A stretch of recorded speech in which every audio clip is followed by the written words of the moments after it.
Blog Talk Radio.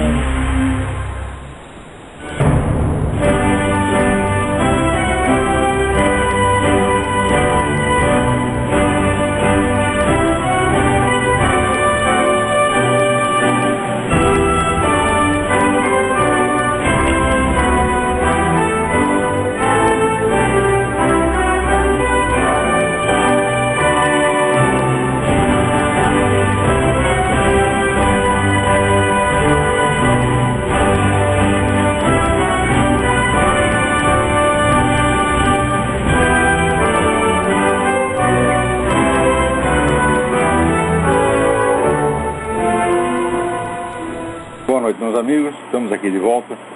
Como sempre, começamos invocando a Santíssima Virgem Maria e o Santo Padre Pio de Pietrelcina, para que roguem a Deus que nenhuma injustiça se cometa nesse programa.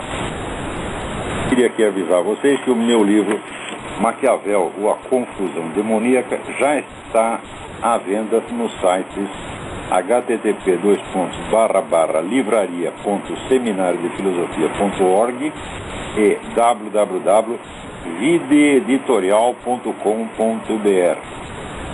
O livro é um capítulo do estudo sobre a mente revolucionária que cresceu demais e teve que virar uma publicação independente, como aliás aconteceu também com vários outros trechos desse estudo, como por exemplo o estudo sobre René Descartes, que vai ser publicado no livro independente, o estudo sobre a paralaxe cognitiva e talvez alguns outros.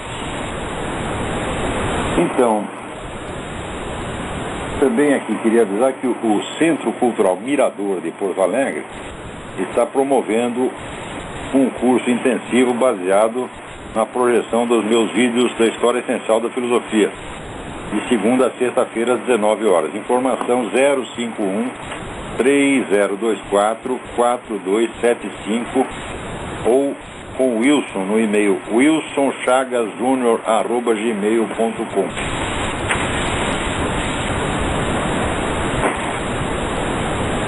Então, também queria aqui pedir a vocês que contribuam para o site da Graça Salgueiro Nota Latina.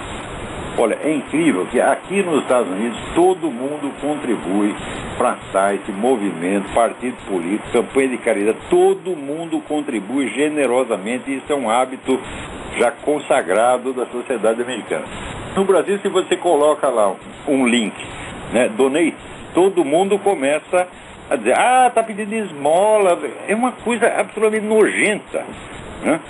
Quer dizer, mas que povo mais mesquinho e filha da puta que é esse, meu Deus do céu? O que é isso? Quando é que vocês vão tomar vergonha na cara? Né? O povo ficou reclamando que o governo rouba vocês. Então vocês, porra, o que vocês acham que merece, né? Com essas reações, olha, se você quer saber a diferença de nível moral do americano para um brasileiro, é o nível que separa, vamos dizer, uma pessoa honesta de um bandido. A diferença é exatamente essa. A mentalidade do brasileiro, inclusive do brasileiro honesto comum, a mentalidade é criminosa. Né?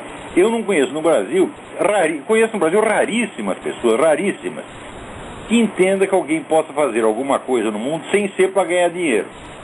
Né? Tudo só se justifica quando dá dinheiro. É uma coisa incrível, incrível. E pior que eles acham que o mundo inteiro é assim. Ora, viaja um pouco pelo mundo, você vai descobrir que realmente não é assim. Né? O Brasil é realmente diferente, os Estados Unidos é diferente dos outros. E o Brasil também é diferente dos outros. Só que um é diferente para melhor, outro é diferente para pior. Então, você quer ver um exemplo? Essa semana aconteceu essa discussão aí, que o casal, tal de Sidney Silveira, que botou lá um artigo, né, num site Contra Impugnantes, já tem um nome latino bonito pra caramba. Né? Então, ele e o tal do Carlos Nogueira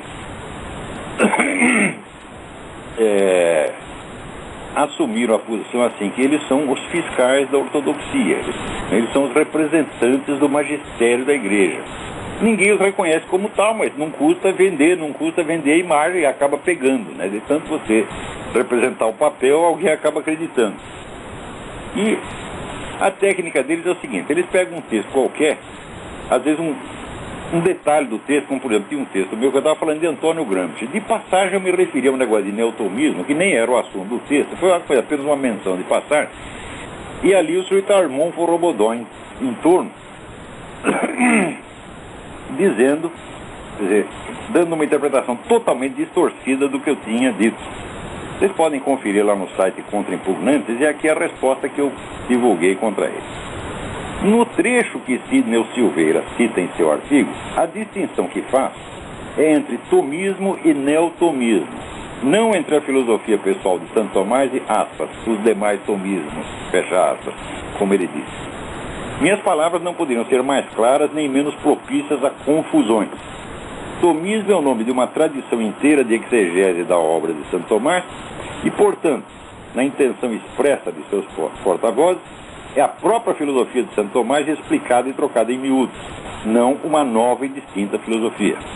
Neotomismo é o nome de uma moda que, partindo de uma instrução acertadíssima de Leão XIII, acabou por levar a conclusões que Santo Tomás jamais aceitaria e por entronizar como seu máximo representante o perverso e mentiroso Jacques Maritain, contribuindo decisivamente para a autodestruição da Igreja Católica. Note-se que, mesmo ao falar do período histórico correspondente ao neotomismo, ressalvei e enalteci muitas vezes a obra de intérpretes categorizados do ensinamento de Santo Tomás, como Reginald Garrigou-Lagrange e Antonin Saint-Ange, aos quais, por isso mesmo, preferi chamar tomistas em vez de neotomistas. Sidney Silveira falsifica completamente o sentido da minha afirmação, fingindo que coloquei os grandes tomistas do passado, como Caetano e o Ferrariense, no mesmo saco junto com Maritain e seus acólitos. É o velho truque erítico do espantalho: construir um boneco de palha, destruí-lo a porretadas e cantar vitória sobre um adversário de carne e osso. Inventar uma ideia absurda, atribuí-la a quem nunca a defendeu e, demolindo-a com a maior facilidade, jurar que passou como um trator sobre a cabeça do infeliz. Silveira não faz isso para defender uma tradição que nunca ataquei, mas para exibir-se a um estupefato mundo como católico mais puro, mais santo do que eu, e assim criar uma barreira de preconceitos que me torne suspeito aos olhos dos fiéis. Uai, nada mais fácil, no meu entender, do que ser mais santo que eu, mas não por esses meios. A intriga e a difamação não são práticas ascéticas consagradas na doutrina católica. Sidney Silveira é um desses inumeráveis intelectuais católicos que, por falta de talento pessoal, assumem áreas de importância mediante a imitação do tom magisterial dos decretos papais e alocuções cardinalistas, para dar a impressão de que, quando abre a boca, é a igreja que fala. Um sujeito desses não filosofa jamais. Passa pito de dedinho em riste, usurpando uma autoridade que não lhe pertence e que não representa de maneira alguma. Um autêntico filósofo católico nunca fala em nome da igreja. Fala em seu nome pessoal, raciocinando sobre o que sabe e o que viu, orando para que suas conclusões não se afastem no essencial do ensinamento da igreja e sabendo que não pode arrogar-se a autoridade do magistério. Se Sidney Silveira macaqueasse o tom da autoridade eclesiástica com a melhor das intenções, seria apenas um palhaço, um exibicionista. Como, no entanto, ele usa desse expediente no intuito de difamar quem nunca lhe fez mal algum, seria caridade demais chamá-lo apenas de palhaço. Mal coloquei esse texto ali no Facebook e recebi dele uma resposta educadíssima, polidíssima, dizendo que ele não teve nenhum intuito de me difamar e que, ao contrário, ele me respeita muito, blá, blá, blá. E no meio dessa linguagem untuosa, veja aqui, o sujeito é o pérfido inconsciente, ele é pérfido e não sabe o que é.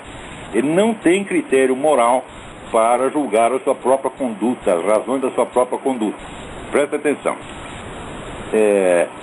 Eu poderia apenas escrever diretamente ao senhor, mas tornarei pública a resposta, porque acho que essa questão é importante.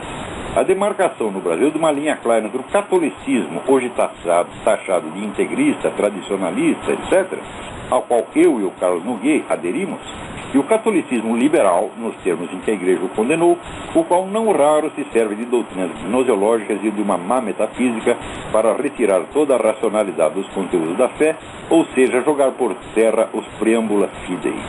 Este último, a meu ver, bebe em algumas fontes divulgadas pelo senhor. E reitero, não se trata de uma questão pessoal, mas doutrinária. Ou seja, como eu divulguei algumas fontes e também citei alguns autores, tá certo? Então,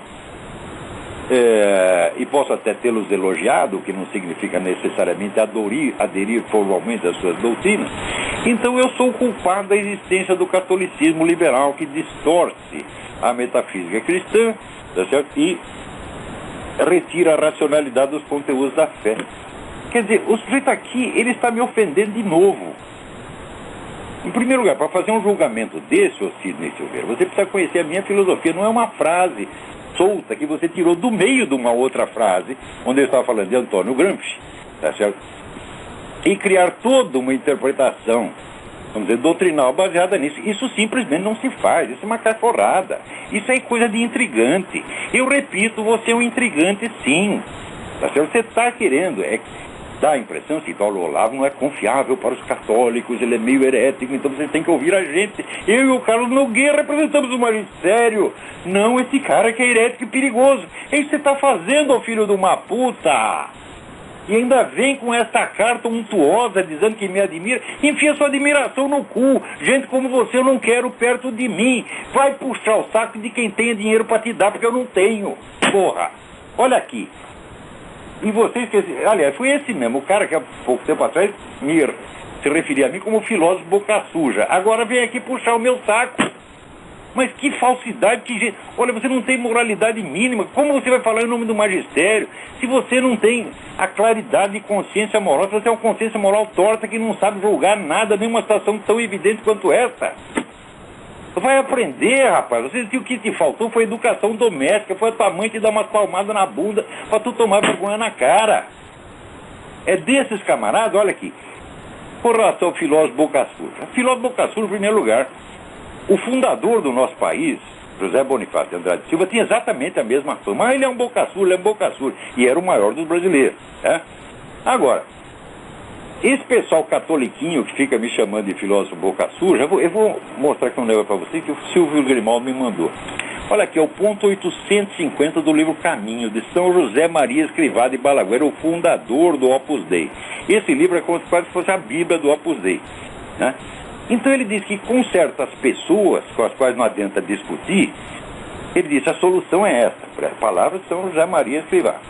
Primeiro, pedir a Deus por eles e desagravar. E depois enfrentá-los varonilmente e empregar o apostolado dos palavrões.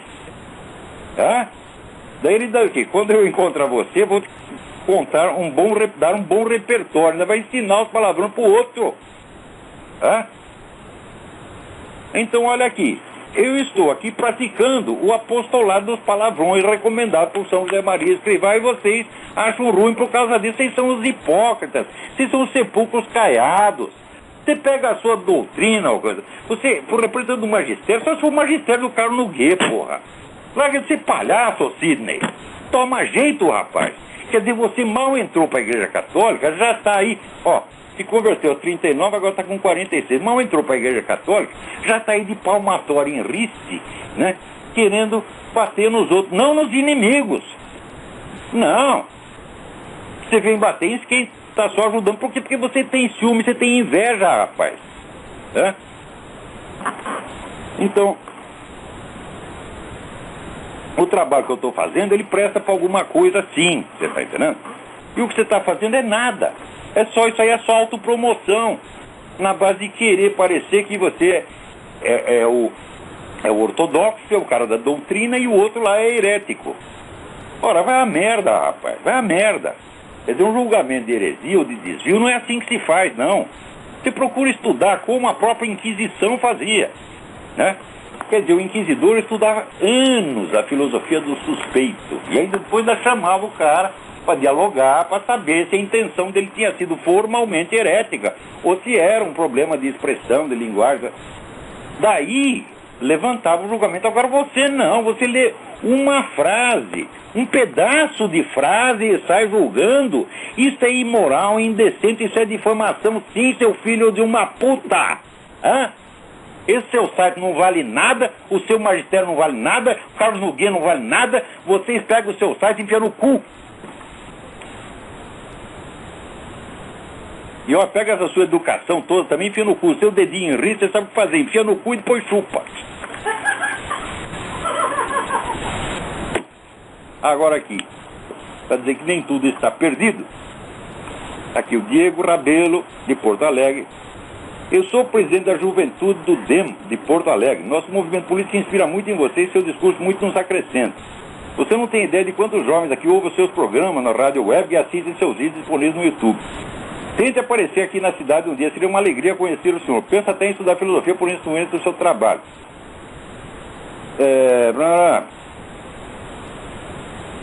Se puder, manda um alô pra gente no programa. Tá aqui, alô, Diego Rabelo, Thaís Preit, Juliano Nakade e Lucas Kaiser. Muito bem, vocês têm... Quem sabe vocês levantam esse partido, porque se depender dos líderes mais velhos, o negócio acaba, porra. É? Então vou em frente. Agora, eu não posso aparecer na cidade porque eu não tenho planos nem meios de ir ao Brasil tão cedo. Agora aqui o Globo, você vê como é que são as coisas, né? Esse pessoal da esquerda, eles fomentam a merda e depois eles mesmos a denunciam. É um negócio incrível. Aqui, saiu no Globo. Justiça dos Estados Unidos permite que pedófilo assista pornografia infantil na cela. A Justiça do Estado americano de Washington indignou a polícia ao conceder a um homem acusado de pedofilia o direito de assistir vídeos de pornografia infantil na cela. É? Então, quer dizer, incentivar o sujeito a praticar os mesmos crimes quando ele sair da cadeia. Agora, é claro que isso é um escândalo, é claro que isso é um absurdo, mas é também claro que isso aqui é uma consequência direta e inevitável da onda politicamente correta e do favorecimento esquerdista ao banditismo. Só que, quando é publicado no Brasil, a notícia não parece que não está falando mal da esquerda, está falando mal dos Estados Unidos. Olha que coisa sutil, é? Quer dizer, é a função do diabo mesmo. Ele é o tentador e o acusador. Ele te instiga a fazer o pecado e depois te acusa de ter feito o pecado. Ah, porra! Ô Globo, vocês também não têm vergonha, né? Agora, hoje aqui me mandaram, o Silvio Grimaldo me mandou um artigo muitíssimo interessante do Ricardo Vélez Rodrigues, que é um estudioso venezuelano que mora no Brasil, acho que há 30 anos, é um brasileiro já, né? E é um dos grandes estudiosos de filosofia brasileira. E o artigo está no site, quer ver? www.defesa.ufjf, Universidade Federal de Juiz de Fora, defesa.ufjf.br. Procura lá, Ricardo Vélez com Z, Rodrigues com Z. O artigo chama-se Quem tem medo da filosofia brasileira? Ele conta, assim, que ainda no período militar, o pessoal da esquerda já mandava nas verbas da CAP, CNPq, ali, olha, o ministro da Educação era o general Rubem Ludwig, e esse Rubem Ludwig entrou com um acordo com o pessoal da Ação Popular Marxista-Leninista. Eu digo, vocês largam a guerrilha e nós damos cargo aqui para vocês e vocês vão mandar no CAP, no CNPq. E esses filhos da puta, então, ajudados pelo general Rubem Ludwig, o que eles faziam? Né? Só promoviam trabalhos de esquerdistas e boicotavam o pessoal da ala direita, conservadores, liberais sociais, etc, etc. Quer dizer, toda essa gente foi privada dos favores oficiais no tempo da ditadura, graças aos esquerdistas favorecidos pelo governo militar. São coisas que ninguém sabe, porra. Quer dizer, tem que ler esse artigo do Ricardo Vélez Rodrigues para você saber quem que se beneficiava ali dos favores dos poderosos. Olha, na área do cinema era a mesma coisa, do teatro era a mesma coisa, no movimento editorial era a mesma coisa, tá certo? E é por isso que o nosso caro amigo embaixador Meira Pena fez uma pesquisa e descobriu que o período de maior prosperidade da indústria do livro esquerdista no Brasil foi o período militar. Recebia um verba para tudo quanto é lado, boicotava o pessoal da direita. Olha, foi ainda durante o período militar que os conservadores da mídia foram sendo um por um cortados dos jornais. O Gustavo Corsão, o Lenil Tabosa Pessoa, um por um foram sendo cortados no tempo dos militares. E os militares, o que faziam? Eles gostavam disso. O próprio Meira Pena foi boicotado ainda no tempo dos militares. Então aqui, ó, depois, é um negócio muito impressionante. Vê que o pessoal também da Ação Popular, através do CNPq, boicotava as duas principais revistas de filosofia no Brasil, que era Convivium, fundado pelo Padre Cripo, e a Revista Brasileira de Filosofia, fundada pelo Miguel Reale. Então, quer dizer, quem publicasse uma um artigo na revista Convívio, não poderia registrar no currículo Lattes essa publicação como artigo científico. Hã? Olha, isso aí foi no tempo da ditadura, pô. Os caras estavam por cima e depois ficam choramingando. Quer dizer, já estavam lá mamando verba do Estado desde aquela época e boicotando, fazendo ocupação do espaço. Não só dentro da mídia, que eles mandavam completamente nas redações, botavam para fora quem eles queriam, mas também aqui na CAPES, no CNPq. Olha só que putaria, minha gente.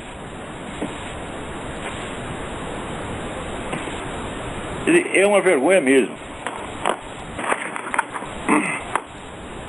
Também, olha aqui, alguém me manda um negócio dizendo que a escola de teatro da Universidade da cidade de Oklahoma, né, está aqui preparando uma peça sob o nome A História Mais Fabulosa Jamais Contada, onde mostra lá Nossa Senhora como lésbica. E depois eles dizem que eles são os perseguidos, eles são os ofendidos. Porra, meu Deus do céu, eles vivem ofendendo todo mundo. Não tem aquele grupo, as Irmãs da Perpétua Indulgência, que vem lá uns barbados vestidos de freira e força o padre a dar comunhão para eles, e o padre bosta dá. Né? Os caras fazem isso o tempo todo. Agora, do outro lado, quem que faz os católicos? Quem são os católicos do outro lado? É Sidney Silveira, é Carlos Nogueira, fala, assim não dá, porra! Hã? Quer dizer, entre esses moleques acabaram de entrar na igreja, daí já se sentem, eles são as almas puras, né?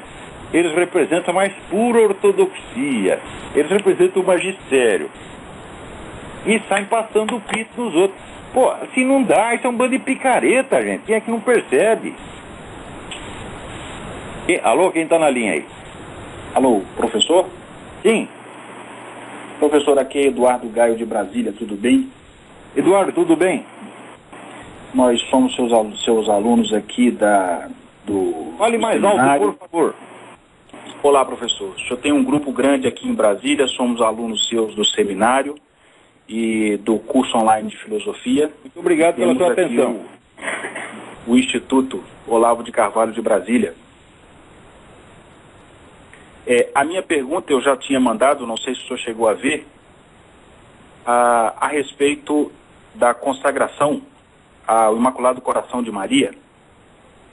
É que eu achei no site do Vaticano um documento de Dom Tarcísio Bertoni, arcebispo emérito de Vercelli e secretário da Congregação para a Doutrina da Fé.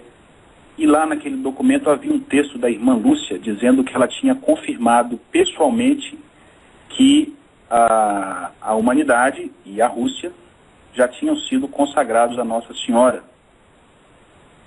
E eu gostaria de um comentário seu a esse respeito. Isso é absolutamente falso. Você pega aqui os vídeos feitos pelo irmão Michael Diamond, onde ele mostra a fotografia da irmã Lúcia, como ela era, e da falsa irmã Lúcia que foi mostrada ao mundo pelo Vaticano. Essa é a maior fraude do século XX antes do Barack Obama. Não é possível que as duas pessoas sejam a mesma. Essa irmã Lúcia, a mulher assim, era tão autêntica que usava até batom, meu filho. Outra coisa, ela foi lá, tomou a comunhão da mão do João Paulo II e daí se ofereceu gentilmente para ficar no altar. Você já viu isso? A irmã Lúcia, que vivia na reclusão, querendo lá aparecer em cima do altar, isso tudo foi uma imensa palhaçada. Então esse depoimento da irmã Lúcia não vale a merda nenhuma. Olha, o Brother Diamond, ele exagera muita coisa. Tem coisa que ele fala ali contra o João Paulo II, João Paulo VI, que eu acho que é má interpretação de texto. Mas neste caso da falsa irmã Lúcia, ele está montado na razão. A prova é cabal e irrefutável, é só ver a fotografia da mulher. A mulher não pode ter ver o queixo retraído e protraído ao mesmo tempo. Porra. A irmã Lúcia autêntica tinha o queixo para trás, a outra tem o queixo para frente. Será que o queixo cresceu? A irmã Lúcia tinha os dentes, a irmã Lúcia verdadeira tinha os dentes todos irregulares. A outra aparece com os dentes maravilhosos. Né? Será que fez uma cirurgia estética? Você já viu uma freira reclusa fazer uma cirurgia estética para deixar os dentes bonitinhos? Isso tudo foi uma palhaçada, foi um crime. E além disso, mesmo que ela dissesse, olha, Nossa Senhora foi muito clara, tem que reunir todos os bispos do mundo e fazer a consagração da Rússia, não é do mundo.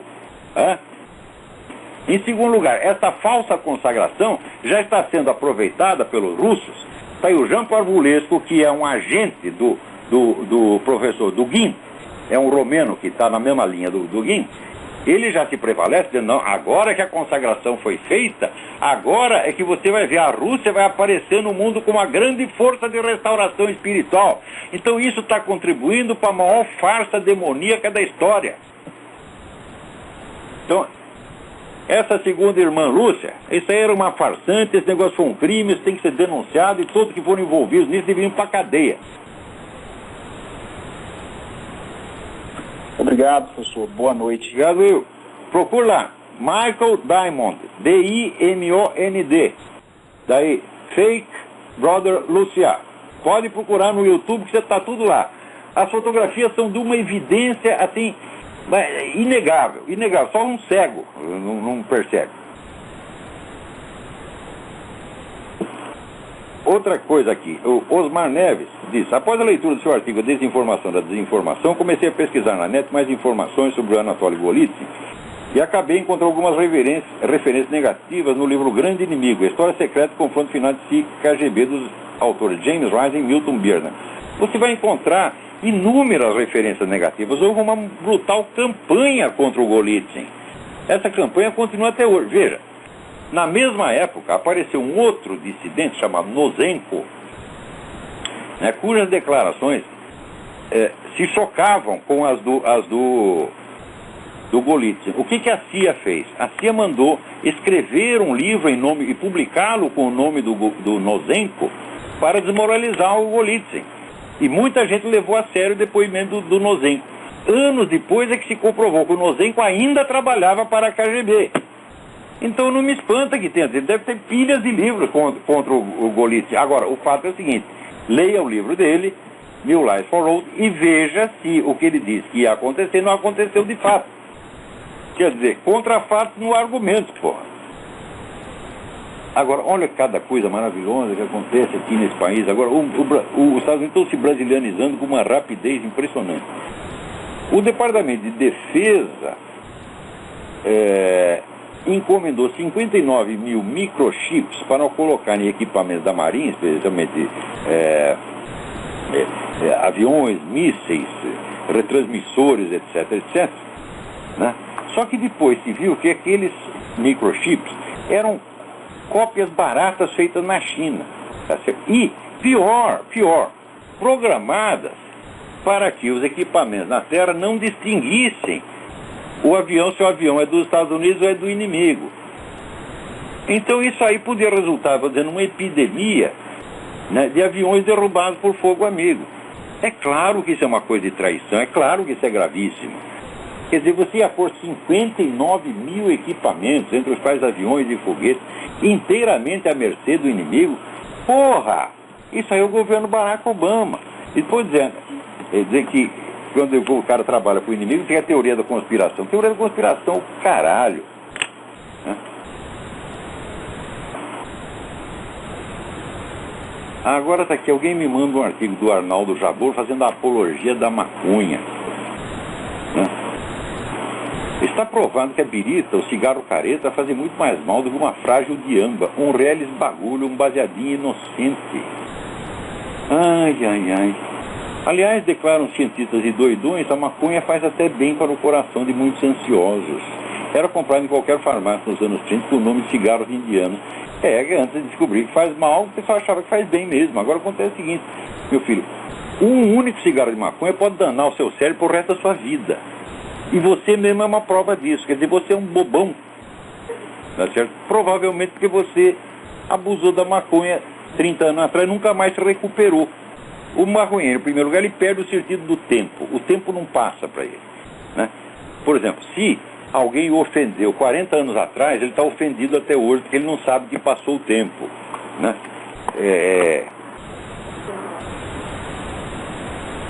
Você perde a memória, fica confuso. Tá certo? E vira um verbalista, o seu processo verbal se separa do seu processo perceptivo. Então, é exatamente você... Olha, se fazer uma análise estilística aqui do Jabur, é estilo maconheiro. Ai, ai. Vamos mais. O que mais temos aqui? Peraí, alguém me manda uma longa mensagem que infelizmente eu não vou poder ler aqui, mostrando como estava certa a minha análise que eu fiz das declarações. Aqui. Tiago Duarte.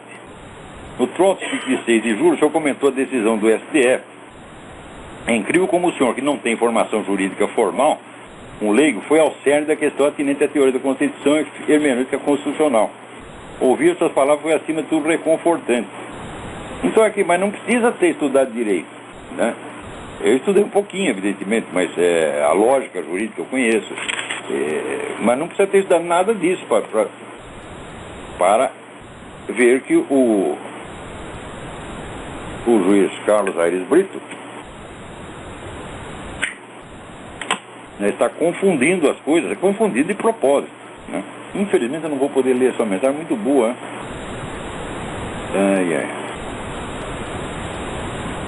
Vamos ver. Infelizmente não vai dar para ler aqui, mas que merda. Agora, o negócio mais bonito é que agora apareceu um técnico, mais um que examinou a certidão de nascimento do Barack Obama e mostrou ali que ela foi todinha composta com pedaços das certidões das duas meninas que foram registradas no dia seguinte, duas meninas da família Nordyke, né? Então, os caras foram catando pedacinhos das duas certidões e montando lá aquele negócio do Obama. E o cara, vamos dizer, ele saiu no WordNet dele, ele disse que não pode dar o nome porque ele é funcionário de um governo estadual. Mas a coisa de... Ele diz, olha, não precisa nem dar o nome porque a coisa é auto-evidente. E de fato examine lá no WordNet dele, vocês vão ver. E não é possível haver nenhuma outra fonte.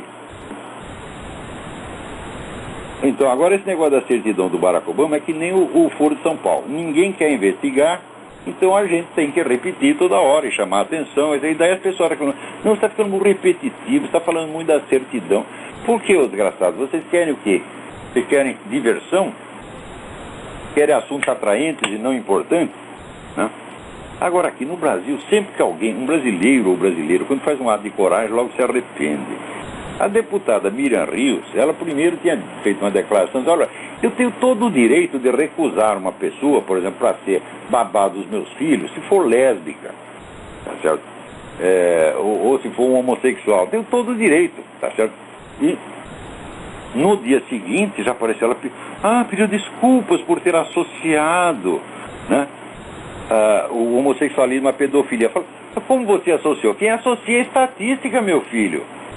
Você pega os casos dos padres pedófilos, 80% ou 90% deles são homossexuais, meu Deus do céu. Aliás, essa associação, quem estabelece é o próprio Luiz Motta, com aquela história de meu menino ideal, etc, etc. Então não somos nós que estamos dizendo isso, são eles mesmo, porra. Né? Quando aquele líder gay, cujo nome eu esqueci, ele soltou aquele manifesto, nós vamos corromper os seus filhos nas escolas. De quem ele estava falando? De homens de 32 anos, de 40 anos, ou de meninos de 12, 15?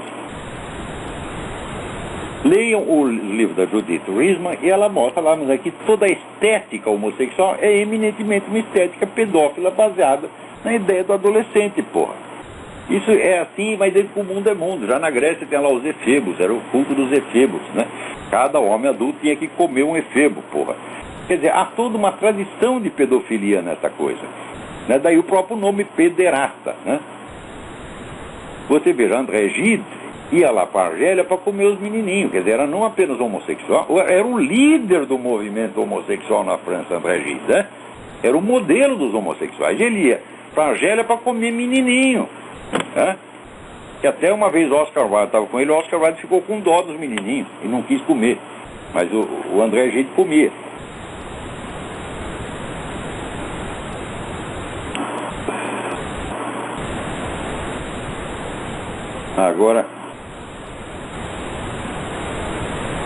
Olha que maravilha, hein?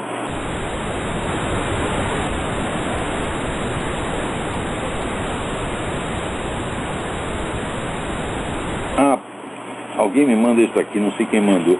A aprovação folgada no Senado da norma legal que determina o sigilo sobre os custos das obras que irão viabilizar a realização da Copa do Mundo formaliza o país como uma corruptocracia.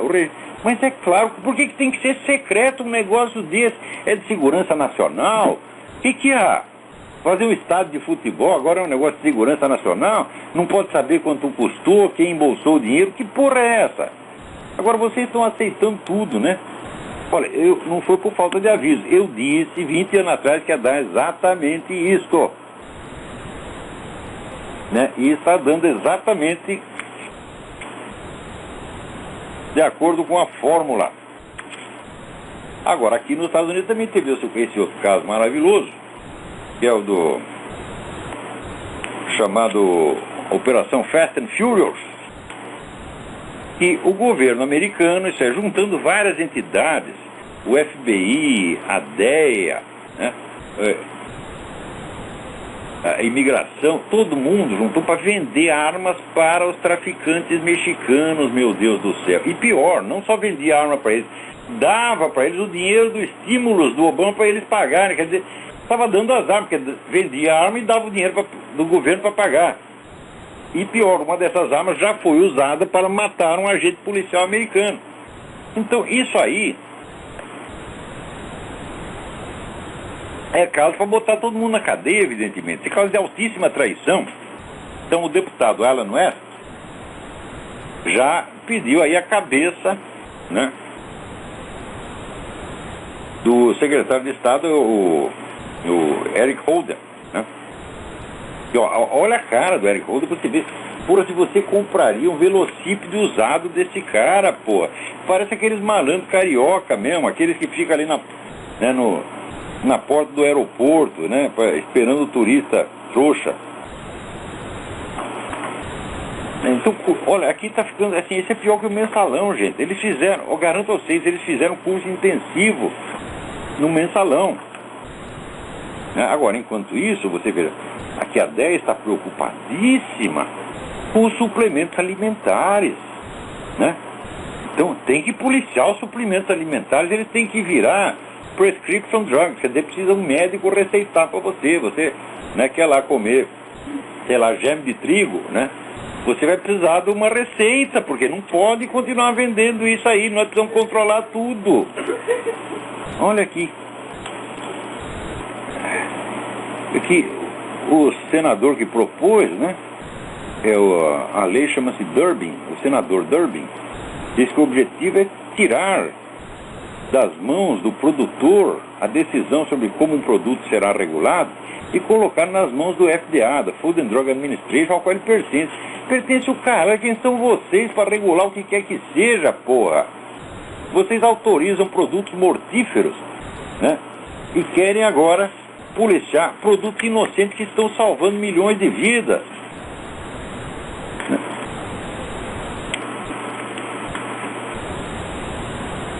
Peraí, quem está na linha aí? Alô? Alô, é Leonardo do Rio. Leonardo, tudo bem? Tudo bem? Eu tenho uma pergunta sobre o desafio de se escrever um livro como A Mente Revolucionária. Eu queria saber se no caso de um escritor que tem a preocupação de ser didático e ainda se propõe a escrever sobre um assunto que parece inesgotável, como é que esse escritor deve lidar com o sentimento de que ele pode não conseguir terminar de escrever tudo o que ele considera pertinente para que o conjunto das suas ideias seja compreensível ao leitor? Olha, eu escapei desse drama mediante o expediente de falar o que não dá tempo de escrever. Porque você falando 1 hora, você fala 40, 50 laudas. Para escrever as 40, 50 laudas, você levaria 1 semana.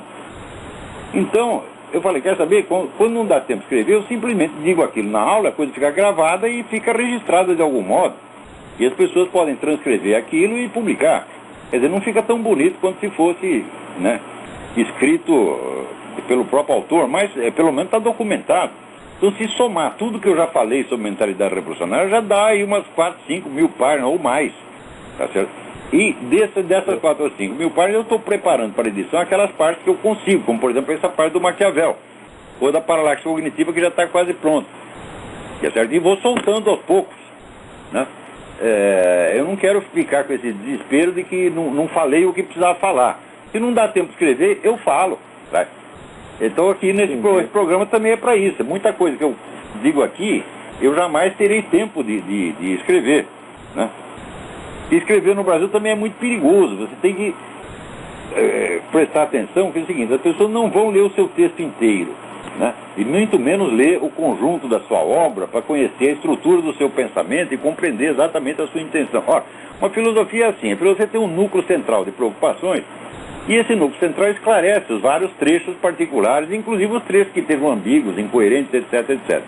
Então, você precisa ler o conjunto para você saber o que as partes, qual é o peso relativo das partes.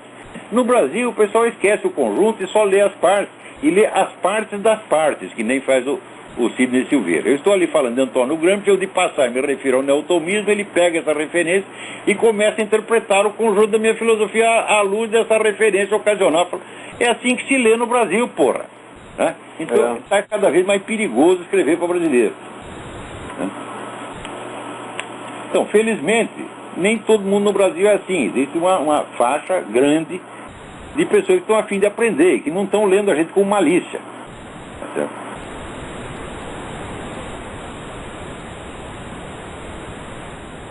Agora, olha aqui, que coisa, hein? O Partido Democrata lançou uma campanha de coleta de fundos, onde ele envia uma cópia da certidão de nascimento do Barack Obama. Mas olha, nós tapamos a boca dos Bernstein, então você contribua. Acontece que como a certidão é falsa, isso aqui dá margem a um processo, né? E que já está sendo aberto aí por um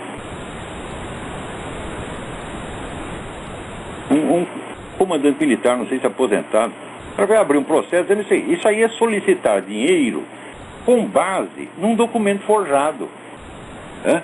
Então isso é fraude, isso é estelionato, é mais um crime na lista interminável dos crimes do Barack Obama. Quer dizer, ele não se contenta em falsificar um documento, ele ainda quer extorquir dinheiro com base nisso. Falar em extorsão, o que o cara fez essa semana, aí não é nem para botar na cadeia, é para fuzilar. Ele tem lá uma proposta orçamentária, né, para a Social Security, para a assistência médica, né, e ele disse o seguinte para os republicanos: aqui, se vocês não aprovarem isso, né, rapidamente, nós não vamos pagar a aposentadoria dos caras no fim deste mês.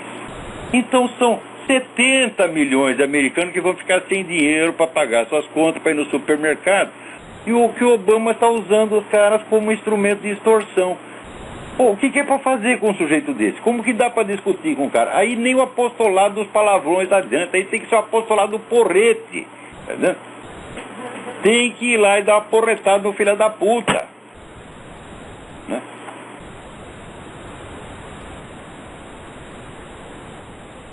Então aqui, lá vai mais uma denúncia lá contra o Coronel Ustra. Eles já fizeram 50. Chega na hora, todas elas se provam, vamos dizer, insuficientes, e o Coronel Ustra é absolvido. Tem acontecido isso várias vezes, mas eles não desistem. O Coronel Ustra, não se provou que ele bateu no fulano, então vamos provar que ele bateu no outro. Se ele não bateu no outro, vamos acusar ele de qualquer coisa. Aqui, o Coronel Ustra peidou, tá? Vamos fazer um processo contra o peido do Coronel Ustra. Não, o negócio não para, isso é uma obsessão. Agora, veja você, a ONU está exigindo que o Brasil investigue os crimes da ditadura. Essa mesma ONU é que boicotou e fez tudo para impedir que o Camboja investigasse os crimes do comunismo, onde lá os comunistas mataram 2 milhões de pessoas. Então 2 milhões de civis inocentes não significa nada. Agora, 300 terroristas que foram mortos, a maior parte deles em combate, isso aí não pode. Então você vê que autoridade moral tem a ONU, meu Deus do céu. Até a ONU nós vamos aceitar essas coisas, né? Então, olha aqui tem mais. Aqui, na TV árabe estão lá passando um programa onde aparece um rabino comendo criancinhas cristãs. Puta que pariu! Você veja, aqui, né, nos século XIII, o Papa Gregório X, né, já estava com o saco cheio desse tipo de acusações e soltou uma bula dizendo o seguinte: cristãos perdem suas crianças, os judeus são acusados de fazer sacrifício com o sangue e coração dessas crianças. Ordenamos que todo judeu aprisionado sob um pretexto tolo como esse seja imediatamente libertado, né? E que eles não sejam mais presos sob tão miserável pretexto. Foi no século XIII. Agora esses filhos da puta na TV árabe ainda estão com essa mesma história de que os judeus fazem sacrifício de criancinha. Ah, vão a merda, porra.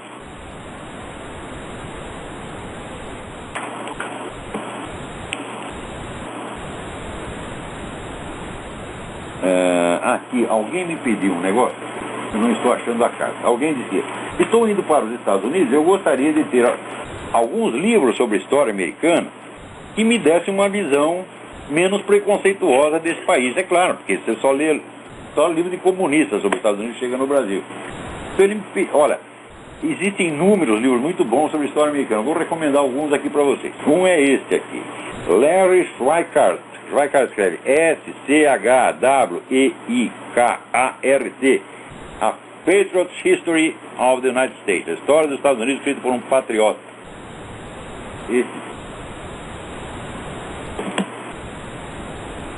Outro livro aqui, Vivian Alexander, How America Got It Right, como a América fez a coisa certa.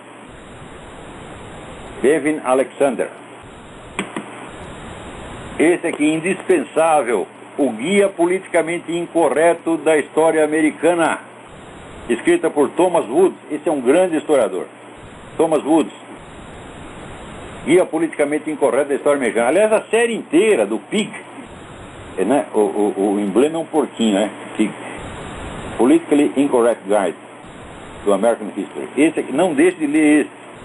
Aqui ele vai te dar muitas dicas de outros livros. E finalmente um livro que eu já citei 1000 vezes aqui, mas que não custa repetir. Benjamin F. Morris, The Christian Life and Character of the Civil Institutions of the United States.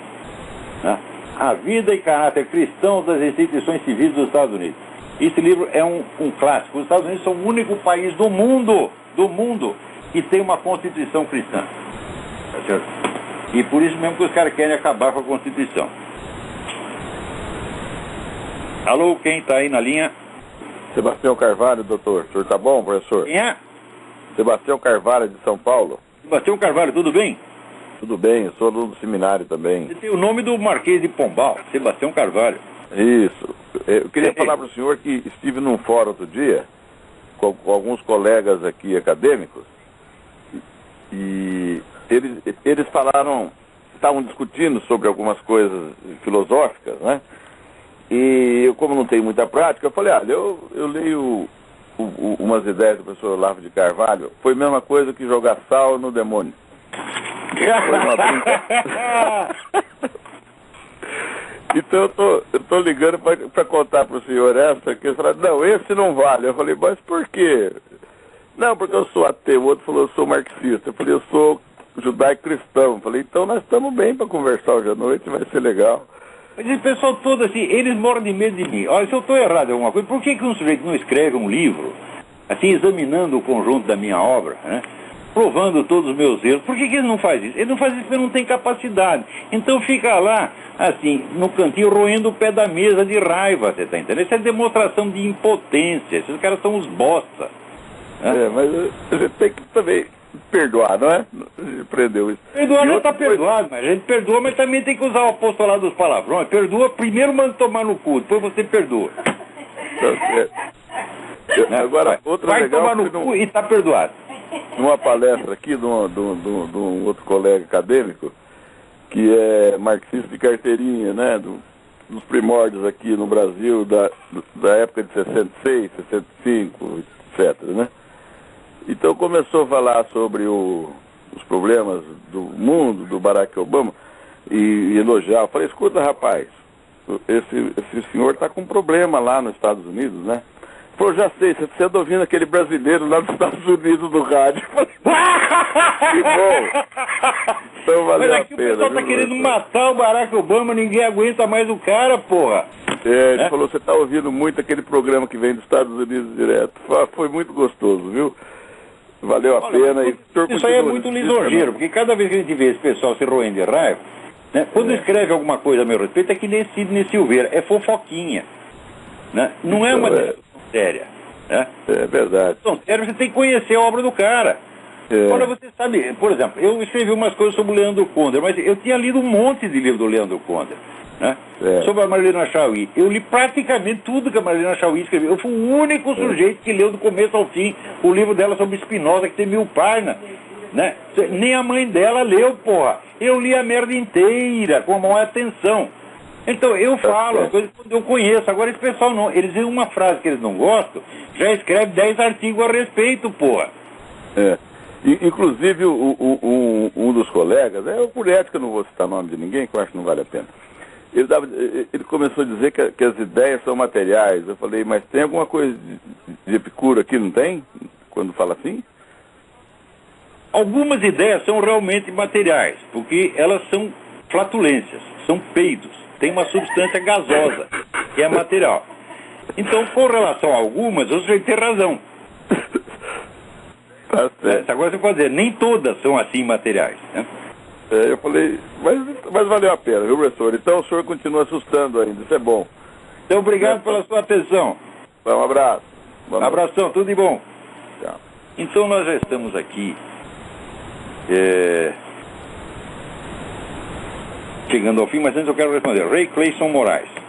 Em um de seus artigos de 2006, com o título A Restauração Intelectual do Brasil, bem no final do texto, ele escreveu o seguinte: expor algumas condições de ordem moral e política para o desenvolvimento da vida intelectual. Eu poderia me sugerir algum material que eu possa me situar neste mundo de confusão, mas em primeiríssimo lugar, o livro do padre Antonin Saint-Ange, A Vida Intelectual. Esse livro eu li na minha juventude e foi uma grande inspiração para a minha vida inteira. E ali, veja, todos os conhecimentos humanos se dividem em dois tipos. Aqueles que não implicam nenhuma responsabilidade moral e aqueles que implicam. Por exemplo, né, um cálculo matemático. Né? Qualquer pessoa de qualquer idade, bastando ter alguma inteligência, pode fazer o cálculo. Portanto, você tem calculadores prodígios de 5 anos de idade. Mas tem coisas que requerem experiência da vida e responsabilidade moral. Então, são conhecimentos mais complexos, tá certo? E, neste caso, vamos dizer, a responsabilidade moral vai muito além do simples dever de exatidão. É uma coisa muito mais complexa.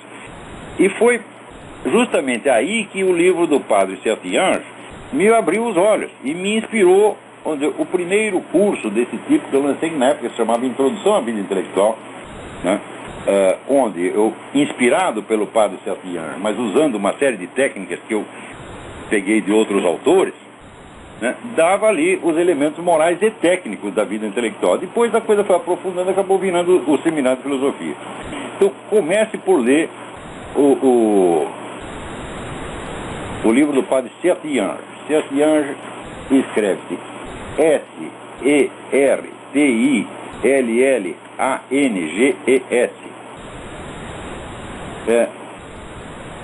Alguém também pede bibliografia sobre esquerdismo com doença psicológica. Olha, não dá mais tempo de dar uma bibliografia, mas tem 2 livros.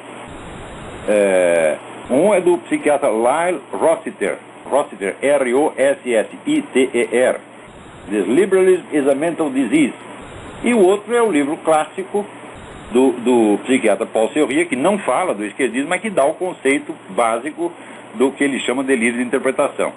Leia os 2 juntos, você vai ver, vai entender muito bem isso aí. Então, eu acho que não há mais tempo para mais nada. Então, até a semana que vem, muito obrigado.